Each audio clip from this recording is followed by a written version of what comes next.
I'm now going to dust my leaves. They've had time to dry, and as you can see, it's fairly firm. I'm going to use a mixture of foliage green and also forest green dust, and as you can see, one is lighter and one is darker, so they give a nice combination. I'm also going to use a small amount of red dust as well. Now there are different shades of rose leaves, some are darker, some are lighter, but the one that I'm going to do is very similar to most of the tea roses. I've got a palette, and in the palette I've put some of my foliage green and some of my forest green. I've also put some red in as well. I'm going to use a soft bristle brush, and it's quite a rounded brush. Now some people like using the flat brushes. I prefer to use the round bristle brushes. And I'm going to use a dabbing action, as I did for colouring my roses in the rose tutorial. Now I've mixed the colours together. I'm using my dabbing action rather than the streaking action, because remember I said that some colours can be what they call speck colours, and they can be made up of lots of different colours, and if you streak the dust, quite often you see all the colours that that particular shade or tone's been made up of.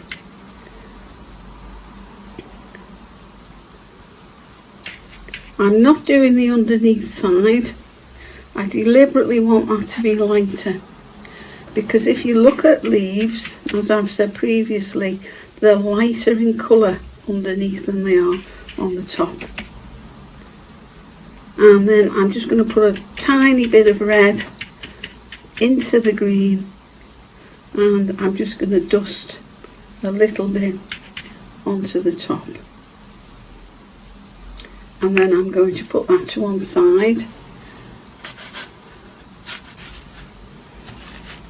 Now that I've dusted everything, I'm now ready to start putting my leaves together and then placing them with my flowers. Now with a rose, they're usually a combination of either 3 or 5 leaf formations. So I'm taking my 3 leaves to start with initially. I'm using my half width tape. So if you've got a wider tape, you need to cut it down. I'm cutting a small amount off, and then I'm going to take one of the leaves, which is going to be my central leaf, and I'm going to place the other at the side of it. Now while I do that, I'm just going to slightly bend the wire so that I get a little bit of shape on, and then I'm going to anchor my tape. Now some leaf formations require there to be no stem or wire showing, but on the rose that's not quite so bad.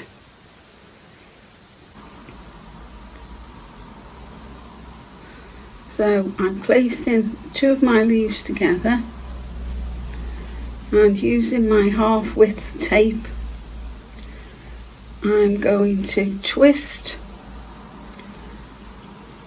and pull down the length of the wire. Because this tape is self-sticky, as you pull, it sticks to itself and creates a nice neat shape. I'm then going to take another leaf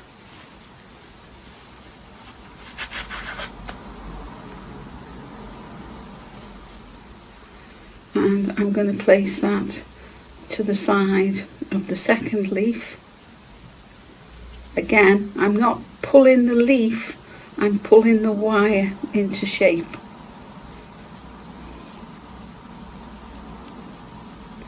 And again, I'm attaching my tape tightly and securely, and then I'm twisting and pulling at the same time.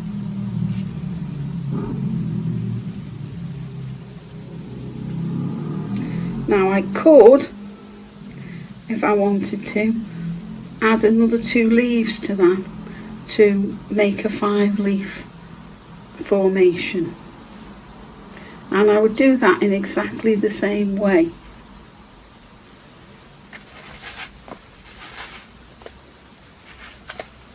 So I'll do that again, another 3 formation. So I've got 1, and I've got 2,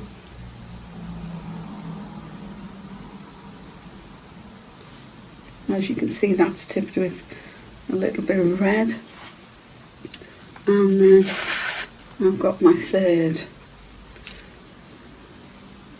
leaf. Now leaves do look better in arrangements if they're in odd numbers rather than even numbers. And then I'm going to take my tape. So I'll take another length of tape,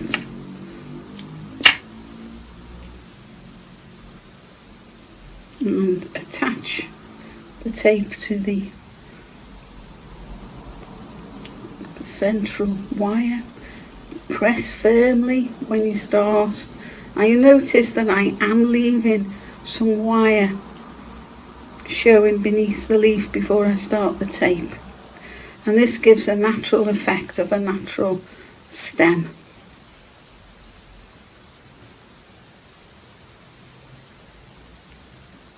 And twist that round.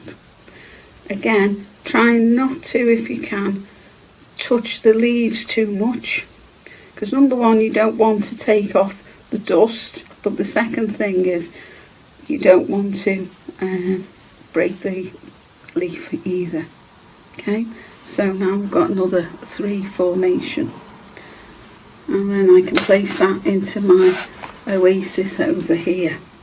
Now in the oasis I've also got the roses that we did in the last tutorial. I've got the fully open rose on an 18 wire. I've got a medium large rose done on a 24 wire, and then I've got 3 that have been done on 24 wires. The small bud, the medium sized bud, and the medium sized rose. Also, I've got a single rose that I did in the attaching the petal video. Now all these roses have had the calyxes on, and they've all been dusted accordingly. So now I'm ready, if I wanted to put them together, to do that. So if I want to arrange a simple spray, I'll take my leaves, and then I would take my bud and place that on the leaf in the centre. Okay, and I could use my other partly open bud as well.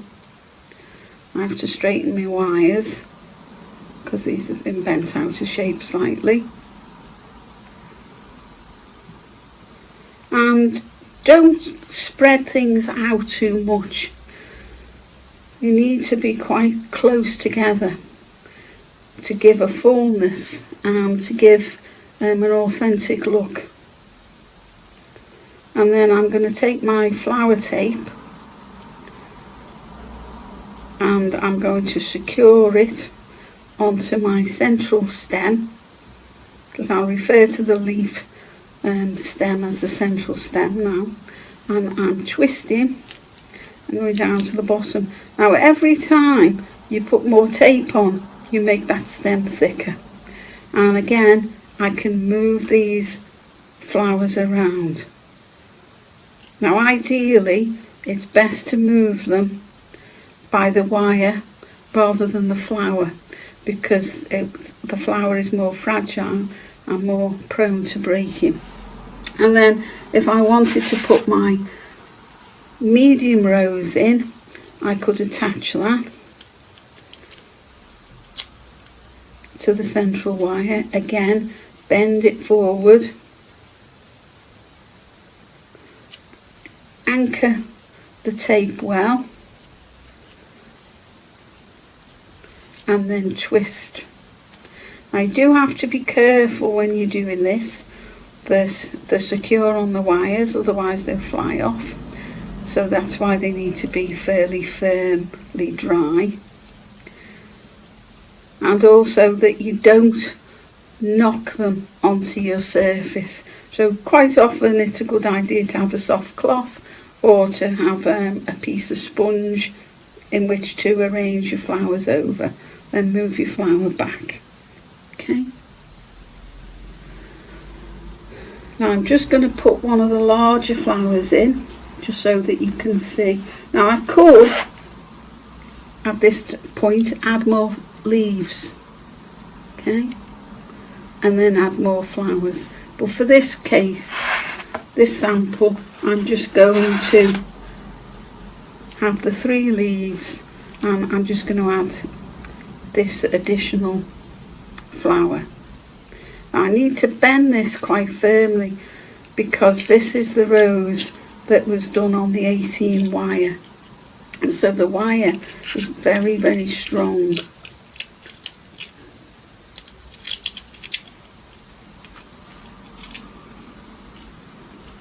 And I'm going to attach that in the centre. Now I could use full thickness wire at this stage, or again I can still use the half thickness, but because it's becoming more heavy, because the spray is becoming more heavy, a more wider tape could be appropriate. Now because this wire is so stiff, it's very, very difficult to actually place it together, whereas a 24 wire is much easier to work with. Okay, so secure your rose wires together. And then I'm just going to put another piece on to this.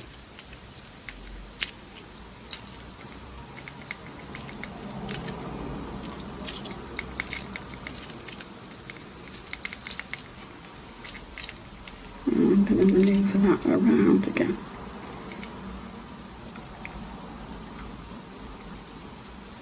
Okay.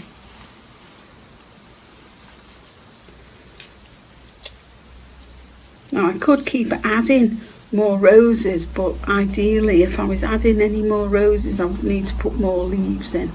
So that makes a fairly nice spray, and that end just needs neatening off once it's been glazed. So I'll put this to one side, and if I just take the single rose on an 18 wire, I can place that with my leaves. But again, because the wire is so thick, okay, I need to ensure that it's got a shape on it to place it with the leaves. You do have to be careful that you don't drop anything.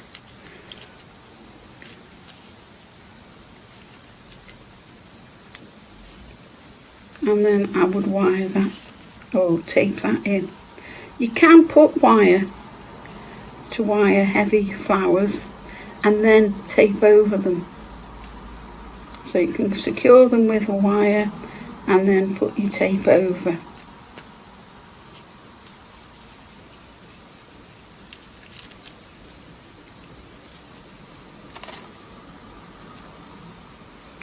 because it's so sticky it tends to stick to your fingers.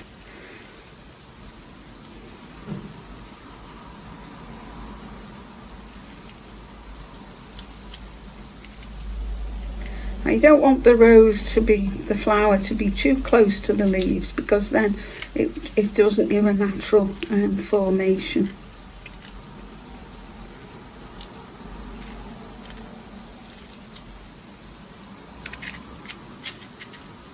And tape it.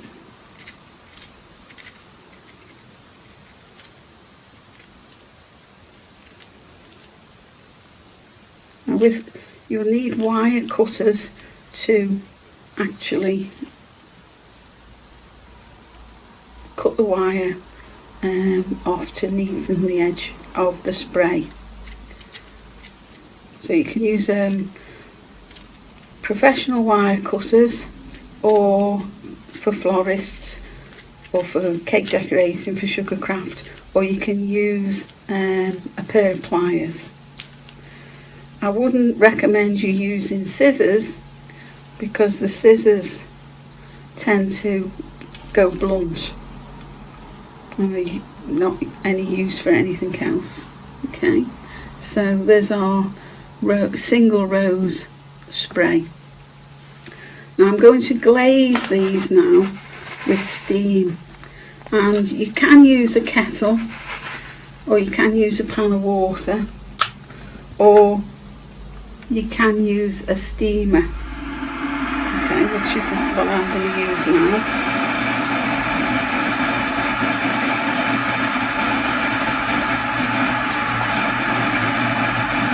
I'll just let that boil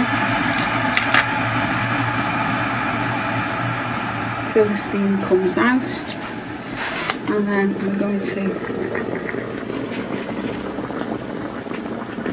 manoeuvre the flower and the leaves.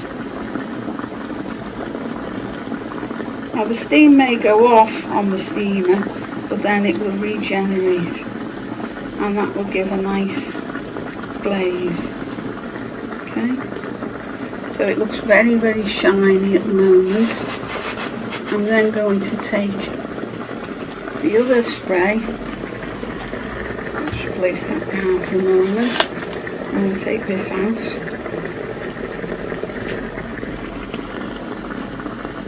And then I'm going to steam that as well. Now if you need to rearrange any of the petals or the leaves, the leaves or the flowers, you would do it at this stage.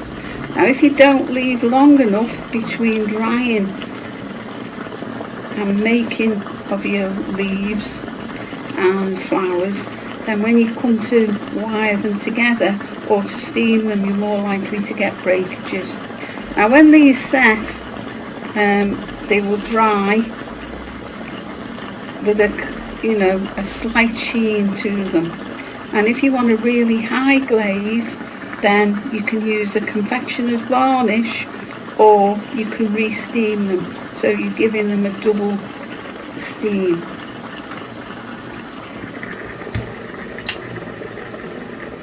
Okay, and I'll place that down there, okay, so that you can see.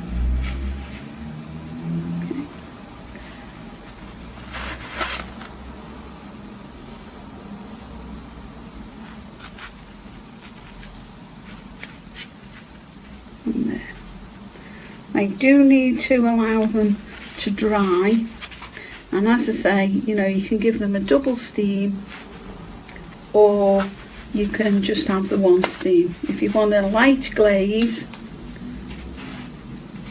then you have one steam, and if you want a very highly glossy sheen to your flowers and your leaves, then you would double steam them or use a confectioner's varnish.